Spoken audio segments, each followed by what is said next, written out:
আসসালামু আলাইকুম। সবাই কেমন আছেন?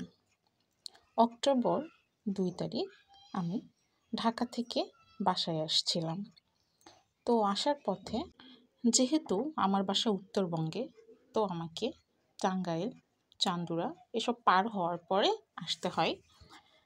তো আসার পথে আমাদের শ্রমিক আন্দোলনের জন্য রাস্তা একদম ব্লক ছিল। তো আমাদের গাড়িটা ঘুরিয়ে এসেছে গ্রামের রাস্তার পথ দিয়ে। তারপরে আমাদের ফুড ভিলেজে বিরতি দেওয়া হয়। বিরতির পরে যখন আমরা মেইন রোডে আমাদের বাসটা ওঠে, তখন হঠাৎ করে সামনে একটা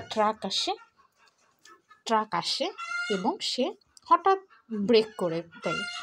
তার ফলে আমাদের গাড়িটা সজোরে গিয়ে সেই ট্রাকের সঙ্গে ধাক্কা খায়। ট্রাকের সঙ্গে ধাক্কা লাগার সঙ্গে আমরা সবাই আতঙ্কিত হয়ে গেছি। আলহামদুলিল্লাহ আমাদের যাত্রীদের কোনো ক্ষয়ক্ষতি হয় নাই, কিন্তু গাড়িটা সামনের অনেকটা অংশ ক্ষতিগ্রস্ত হয়েছে। তো তারপরেও গাড়িটা আমাদের নিয়ে আসছিল। আসার পথে আমাদের উত্তরবঙ্গের প্রায় গন্তব্যের কিছুটা আগ মুহূর্ত অন্য একজন ড্রাইভার আমাদের গাড়িতে উঠেছে। ওঠার পরে সে আসলে গাড়িটা চালাতেই পারে না, আসলে সে শেখার জন্য উঠেছে।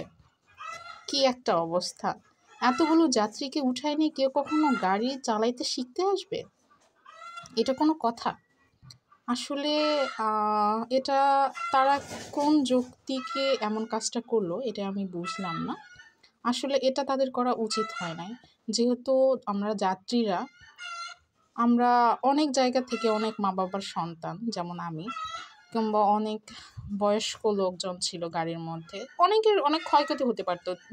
তিনি যেহেতু গাড়িটা চালাতে পারে না, তার উচিত হয় নাই যে সরাসরি এভাবে গাড়িতে উঠে ড্রাইভারকে উঠিয়ে দিয়ে তার এভাবে গাড়িটা চালানো।